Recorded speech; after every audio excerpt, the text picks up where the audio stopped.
नमस्कार दोस्तों, मैं संपत सिंह मीना, सहायक आचार्य, department of botany, government college Tonk. Dear students, पिछली क्लास में हमने फोटो पीरियड के बारे में, दीप्तकालिकता के बारे में पढ़ा था। उसी कड़ी में आज हम पढ़ेंगे फोटो पीरियडिक इंडक्शन, दीप्तकालिक प्रेरण के बारे में। दोस्तों, अधिकांश पौधे जब अपने जीवन काल में उचित फोटो पीरियड प्राप्त कर लेते हैं, उसके पश्चात एक निश्चित समय पर पुष्पन की क्रिया करते हैं, चाहे उन्हें प्रतिकूल दीप्तकालिक परिस्थितियां ही क्यों न मिले। यदि उस पौधे को प्रतिकूल दीप्तकालिक कंडीशन में रख दिया जाए तो भी उसमें पुष्पन की क्रिया संपन्न होती है, यदि उसे कंप्लीट फोटो पीरियड मिल जाता है। दोस्तों, पिछली क्लास में हमने पढ़ा था कि फोटो पीरियड के आधार पर जो प्लांट्स हैं उनको अलग अलग कैटेगरी में डिवाइड किया गया था, जैसे कि short day plant, long day plant, day neutral plant. दूसरा था short long day plant, long short day plant. तो इस तरह से अलग अलग कैटेगरी में डिवाइड किया गया था, उन्हें विभक्त किया गया था। तो ये जो क्रिया है, इस क्रिया को फोटो पीरियोडिक इंडक्शन कहा जाता है। यानी कि कोई भी पौधा जब वो अपने जीवन काल में उचित फोटो पीरियड की खुराक पूर्ण कर लेता है, उसे प्राप्त हो जाती है, तो एक निश्चित समय के पश्चात उसमें पुष्पीकरण की क्रिया होती है, यानी कि उसमें फ्लावरिंग की क्रिया होती है। इस क्रिया को ही दीप्तकालिक प्रेरण, फोटो पीरियडिक इंडक्शन या प्रकाश प्रेरण भी कहते हैं, और इसे दीप्तकालिक उत्तर प्रभाव भी कहा जाता है। अलग अलग पौधों में जो आवश्यक फोटो पीरियडिक साइकिल्स होती है, यानी कि दीप्तकालिक जो चक्र होते हैं, उनकी संख्या अलग अलग पौधों में अलग अलग होती है, भिन्न भिन्न होती है। उदाहरण के तौर पर जैसे जैंथियम पेंसिल्वेनिकम प्लांट होता है, दूसरा लॉलियम प्लांट होता है। इनमें पुष्पीकरण की क्रिया के लिए, पुष्पन की क्रिया के लिए एक फोटो पीरियडिक साइकिल की आवश्यकता होती है। इसी प्रकार सोयाबीन की बात करें तो उसके लिए 2 फोटो पीरियड साइकिल की आवश्यकता होती है, और हैनवेन के लिए भी, जिसे हम खोरासानी अजवाइन कहते हैं, उसके लिए 3 फोटो पीरियड की आवश्यकता होती है। और जो चुकंदर होता है, उस चुकंदर के लिए 15 उचित चक्रों की आवश्यकता होती है, यानी कि उसे 15 से लेकर के चुकंदर के लिए 15 से लेकर के 20 फोटो पीरियड साइकिल की आवश्यकता होती है। एक बार जब पौधे को उचित फोटो पीरियड यानी कि दीप्तकाल प्राप्त हो जाता है,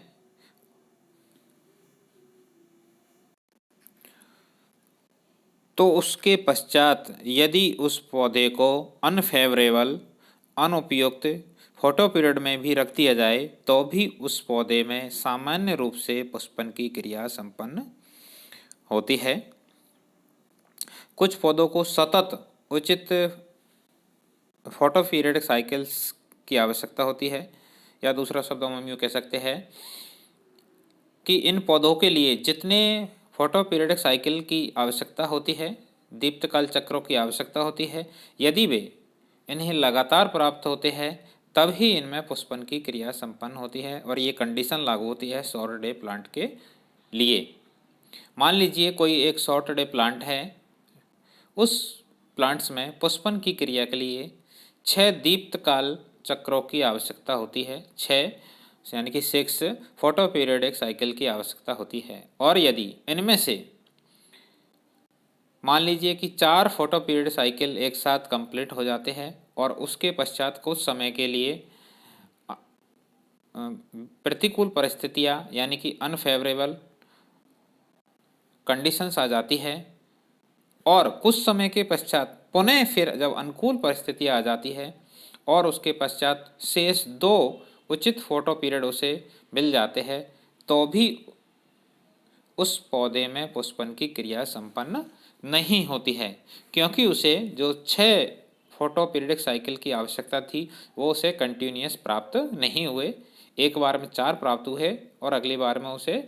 2 फोटो पीरियडिक साइकिल मिल गए। तो इस तरह से 6 उसे कंप्लीट फोटो पीरियडिक साइकिल मिल जाते हैं, लेकिन वो कंटिन्यूस नहीं मिलते हैं, इसलिए उसमें पुष्पन की क्रिया संपन्न नहीं होती है। अतः इन पौधों को स्थायी दशा प्रेरण कहा जाता है, यानी कि ऐसी जो दशा है इसे स्थायी दशा प्रेरण यानी कि स्टेडी स्टेट इंडक्शन कहा जाता है। और इसके विपरीत आते हैं long day plant. In long day plants की यदि हम बात करें तो इनमें आंशिक प्रेरण पाया जाता है, यानी कि जो लॉन्ग डे प्लांट होते हैं उनमें जो फोटो पीरियडिक साइकिल्स होती है उन्हें यदि आंशिक रूप से दिया जाए, टुकड़ों में भी यदि उसे आंशिक रूप से फोटो पीरियड साइकिल्स प्राप्त होती है या फोटो पीरियड साइकिल कंप्लीट होती है, तो भी इन पौधों में जो है पुष्पन की क्रिया सामान्य रूप से संपन्न हो जाती है। उदाहरण के लिए जैसे कि प्लेटोगो लैंसियोलेटा एक प्लांट है जो कि लॉन्ग डे प्लांट के अंतर्गत आता है, जिसे 15 से 20 प्रकाश प्रेरण चक्रों की आवश्यकता होती है, फोटो पीरियड चक्रों की आवश्यकता होती है। यदि उसे ये चक्र एक बार 10 प्राप्त होते हैं, यानी कि एक बार में 10 कंप्लीट होते हैं, उसके बाद में 2, उसके बाद में 3, इस तरह से यदि कंप्लीट एक अंतराल के बाद में यदि दिए जाते हैं तो भी उस पौधे में जो है सामान्य रूप से पुष्पन की क्रिया संपन्न होती है। कहने का तात्पर्य है कि आंशिक प्रेरित पौधों के द्वारा जो दीप्तकाल चक्र एक बार अवशोषित कर लिए जाते हैं उनका प्रभाव उसमें अमिट रहता है, उसका प्रभाव उसमें हमेशा बना हुआ रहता है। जबकि शॉर्ट डे प्लांट में यदि बीच में अनफेवरेबल कंडीशन आ जाती है तो उस दौरान उसका जो प्रभाव होता है वह मिट जाता है, लेकिन लॉन्ग डे प्लांट में इसका जो प्रभाव होता है वह लगातार बना हुआ रहता है, वह अमिट रहता है। तथा सने सने अगर समय समय पर भी यदि उसे आंशिक दीप्तकाल यदि मिलते रहते हैं तो टोटल दीप्तकालों की संख्या यदि उसे आवश्यक दीप्तकालों की संख्या के बराबर पहुंच जाती है तो उस कंडीशन में जो लॉन्ग डे प्लांट होता है वह नियमित रूप से पुष्पन की क्रिया संपन्न करता है। दीप्तकाल प्रेरण से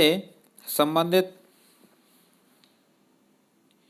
ये जो उपरोक्त विवरण हमने पढ़ा है इससे ये स्पष्ट हो जाता है कि लॉन्ग डे प्लांट में जो लॉन्ग डे प्लांट होते हैं उन लॉन्ग डे प्लांट्स में अंतराली दीप्तकालिक प्रेरणों से पौधों में पुष्पन के लिए आवश्यक कारक जो होते हैं उनका संचय हो जाता है, अमिट होते हैं। इसलिए जब पुष्पन की क्रिया नॉर्मल रूप से सामान्यतः संपन्न हो जाती है, जबकि शॉर्ट डे प्लांट यानी कि अल्प दिवस जो पौधे होते हैं उनमें उचित दीप्तकालिक प्रेरण द्वारा जो उत्पन्न प्रभाव होता है वह प्रतिकूल दीप्तकालिक चक्रों से निष्प्रभावी हो जाता है। अतः इनके पुष्पन के लिए जो उचित दीप्तकाल चक्रों की संख्या होती है वह सतत प्राप्त होनी चाहिए। यही कारण है कि अगर प्रकाश प्रेरित तथा अप्रेरित यदि 2 पौधों के बीच में ग्राफ्टिंग कर दी जाए, कलम बांध दी जाए, तो उनमें यह तभी संभव हो पाता है, यह तभी सफल हो पाता है जब अप्रेरित पौधे की समस्त लीव्स को, पत्तियों को हटा दिया जाएगा, तब ही ये संभव हो पाता है। नेक्स्ट आता है दोस्तों दीप्तकालिक उद्दीपन का ज्ञान, यानी कि perception of photo periodic stimulus. दोस्तों पौधों में पुष्पन और अन्य जो क्रियाएं होती है उनके उद्दीपन के लिए, उनको उद्दीपित करने के लिए प्रकाश की 580 नैनोमीटर से 780 नैनोमीटर वाली जो तरंगदैर्घ्य होती है वह मुख्यतः प्रभावी होती है, यानी कि 500 नैनोमीटर से 700 नैनोमीटर प्रभावी होती है। शॉर्ट डे प्लांट में एक अविच्छिन्न या हम कह सकते हैं कि जो शॉर्ट डे प्लांट होते हैं उसमें अल्प अवधि का प्रकाश और कंटिन्यूस लंबी अवधि का, यानी कि लगभग 14 से 16 घंटे का उसे अंधकार आवश्यक होता है। यदि उस अंधकार को एक अल्प समय के लिए भी यदि लाइट के द्वारा भंग कर दिया जाता है तो शॉर्ट डे प्लांट में पुष्पन की क्रिया संपन्न नहीं होती है, संपन्न नहीं हो पाती है, इसके बारे में पिछले लेक्चर में हमने विस्तार पूर्वक पढ़ा था।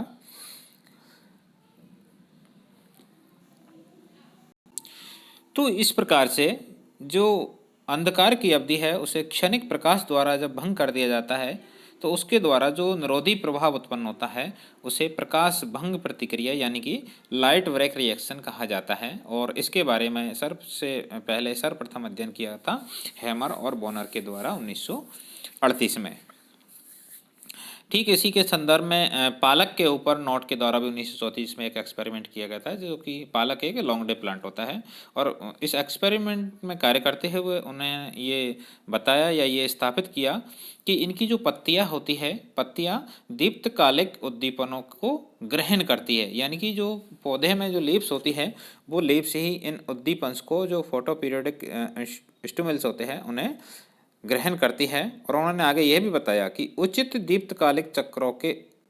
उद्दीपन से पत्तियों में कुछ विशिष्ट प्रकार के पदार्थों का निर्माण होता है और इन निर्मित पदार्थों का संवहन होता है बाद में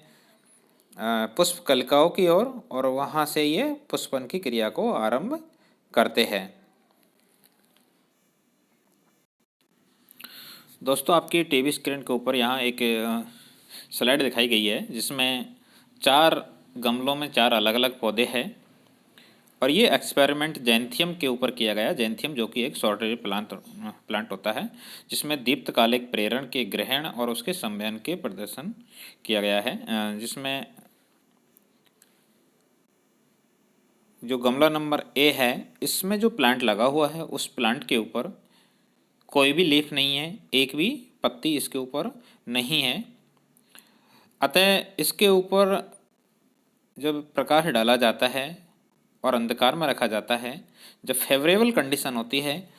तो भी जो है इसमें पुष्पन की क्रिया संपन्न नहीं होती है, क्योंकि इसमें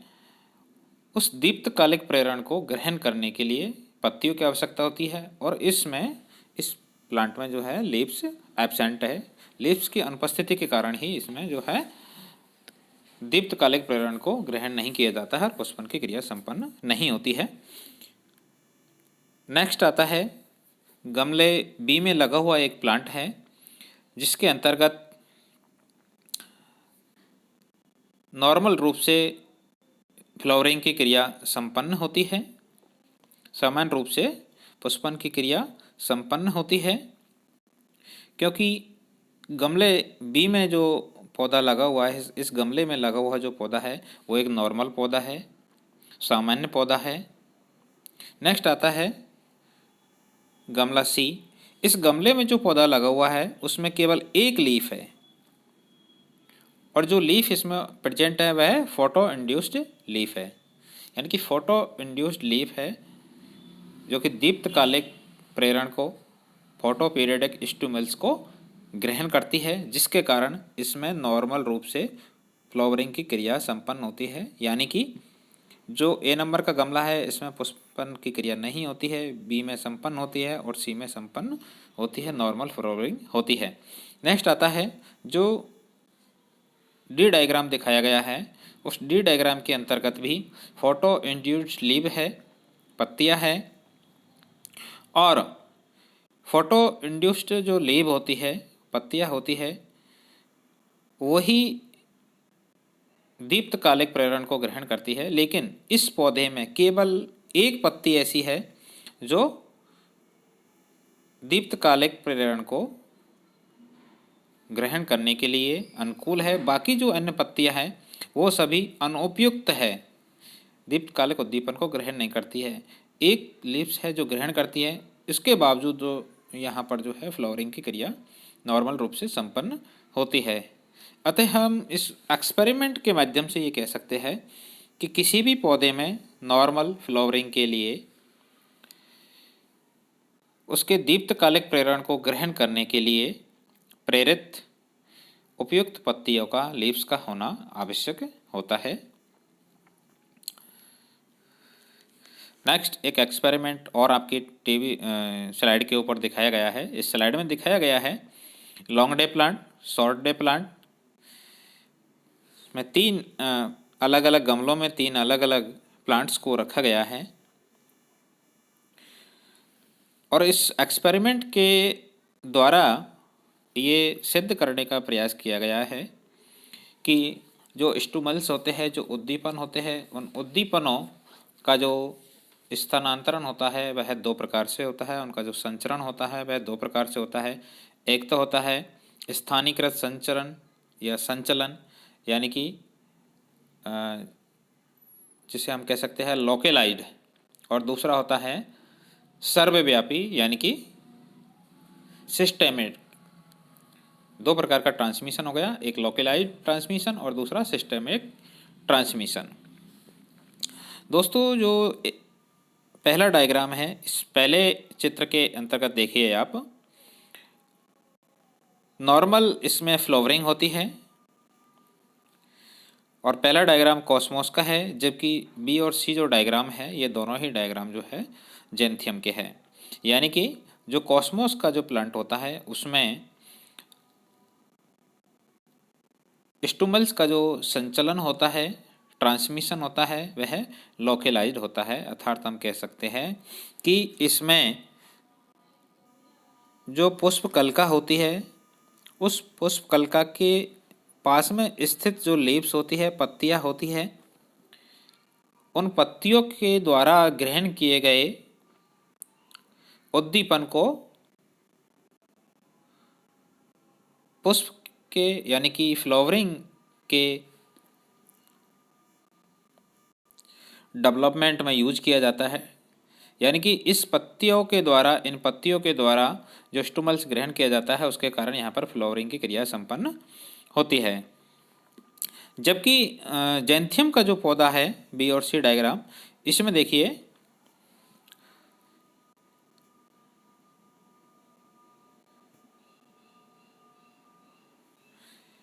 यहाँ पर फोटो इंड्यूस जो लीव दिखाई गई है, पत्तियाँ जो दिखाई गई है, ये फोटो इंड्यूस लीव है यहाँ पर, और ये यहाँ पर भी फोटो इंड्यूस लीव है। ये दोनों ही लीव्स, ये जो पुष्पकलिका है यहाँ से काफ़ी दूर है, यानी कि पास में स्थित नहीं है, उसके बावजूद यहाँ पर जो है फ्लावरिंग की क्रिया संपन्न होती है, क्योंकि इन पत्तियों के द्वारा जो उद्दीपन ग्रहण किया जाता है उसका फ्लोएम के माध्यम से संचलन कर दिया जाता है, उसका ट्रांसमिशन कर दिया जाता है और फ्लावरिंग की क्रिया नॉर्मल रूप से संपन्न होती है। ठीक उसी प्रकार से इसी को समझने के लिए एक अन्य गमले सी में एक प्लांट लगा हुआ है, जिसमें एक टहनी के ऊपर एक भी लीव्स नहीं है, जबकि दूसरी टहनी के ऊपर लीव्स लगी हुई है, और ये इसमें फोटो इंड्यूस लीव है। इस टहनी के ऊपर देखिए कहीं भी लीव्स नहीं है, लेकिन फिर भी इसके ऊपर, यानी इसके ऊपरी सिरे पर जो है फ्लावरिंग की क्रिया सामान्य रूप से संपन्न होती है, और यहाँ पर भी फ्लावरिंग की क्रिया संपन्न होती है। यानी कि इस प्रयोग से ये सिद्ध होता है, इस एक्सपेरिमेंट से पता चलता है कि प्रकाश उद्दीपन का जो संचलन होता है, जो ट्रांसमिशन होता है, वह लोकलाइज्ड और सिस्टेमेटिक दो प्रकार से इसका ट्रांसमिशन होता है।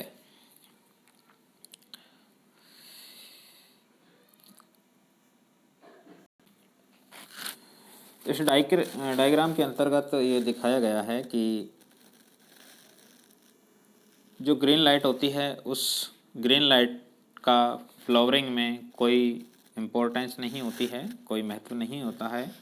यानी कि जब किसी पौधे को ग्रीन लाइट मिलती है तो उस कंडीशन में फ्लावरिंग की क्रिया यहाँ पर संपन्न नहीं होती है, और जब किसी पौधे को ब्लू लाइट दी जाती है तो उस कंडीशन में भी उसमें फ्लावरिंग की क्रिया या तो संपन्न नहीं होती है, और यदि होती है तो अल्प फ्लावरिंग होती है। लेकिन जब उस पौधे को रेड लाइट दी जाती है तो उस कंडीशन में बेस्ट फ्लावरिंग होती है, अच्छी फ्लावरिंग होती है। अतः हम कह सकते हैं कि फ्लावरिंग के लिए जो है लाल प्रकाश या फार रेड लाइट जो है उपयुक्त होती है।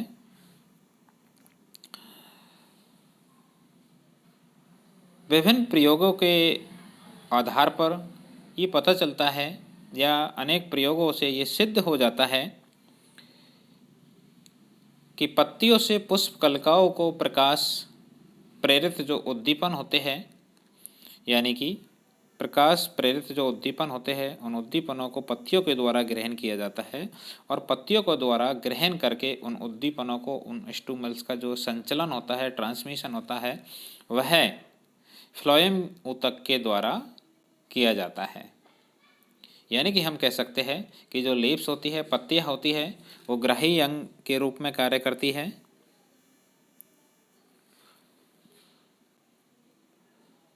पुष्प अक्ष के मध्य में और यदि पत्ती के मध्य में, लीव्स के मध्य में फ्लोएम ऊतकों को अवरुद्ध कर दिया जाए तो उस कंडीशन में उस पौधे में फ्लावरिंग की क्रिया संपन्न नहीं होती है। इसी प्रकार से फ्लोएम ऊतक पर यदि जमाव बिंदु के तापमान या भाप से ट्रीटमेंट कर दिया जाता है या कुछ विषैले केमिकल्स के द्वारा उनकी कोशिकाओं को नष्ट कर दिया जाता है तो उस कंडीशन में भी फ्लावरिंग की क्रिया वहाँ पर संपन्न नहीं होती है। क्यों? क्योंकि वहाँ पर जो पुष्प कलिकाएँ होती है उन पुष्प कलिकाओं को पत्तियों के द्वारा जो ग्रहण किए गए प्रकाश उद्दीपन है, उन उद्दीपनों का ट्रांसमिशन नहीं होता है और पुष्प कलिका तक वो उद्दीपन पहुँच नहीं पाते हैं, जिसके कारण पुष्पन की क्रिया संपन्न नहीं होती है। अतः इस प्रयोग से ये सिद्ध हो जाता है कि जो प्रकाश उद्दीपन होते हैं उसका जो ट्रांसमिशन होता है, उसका जो संचलन होता है, वह फ्लोएम के माध्यम से होता है। लॉन्ग डे प्लांट और शॉर्ट डे प्लांट दोनों ही प्लांट्स के अंतर्गत प्रकाश प्रेरित उद्दीपनों की जो ट्रांसमिशन की जो दर होती है, संचलन की जो दर होती है, उसका अध्ययन किया गया। और एवांस और वार्डल ने लिलियम जो कि एक लॉन्ग डे प्लांट होता है उसमें प्रकाश उद्दीपन के संचलन की जो दर होती है वह 1 से 2.4 सेंटीमीटर प्रति घंटे दर्ज की गई, जबकि जो अन्य कार्बनिक उपापचय होते हैं उनका जो संवहन होता है उसकी जो दर होती है वह 100 सेंटीमीटर पर घंटे होती है। जबकि शॉर्ट डे प्लांट की यदि हम बात करें तो वहाँ पर दोनों ही पदार्थों का जो संवहन की जो दर होती है, जो संचलन होता है, ट्रांसमिशन होता है, उसकी जो दर होती है वह समान पाई जाती है। तो शॉर्ट डे प्लांट में इसकी जो ट्रांसमिशन की जो रेट होती है, संवहन की जो दर होती है वो समान होती है, जबकि लॉन्ग डे प्लांट में अलग अलग पाई जाती है। थैंक यू दोस्तों। नेक्स्ट अगली हम क्लास में इसी कड़ी में आगे पढ़ेंगे पुष्पीय हार्मोन फ्लोरिजन के बारे में, यानी कि फ्लावरिंग हार्मोन फ्लोरिजन के बारे में। Thank you so much.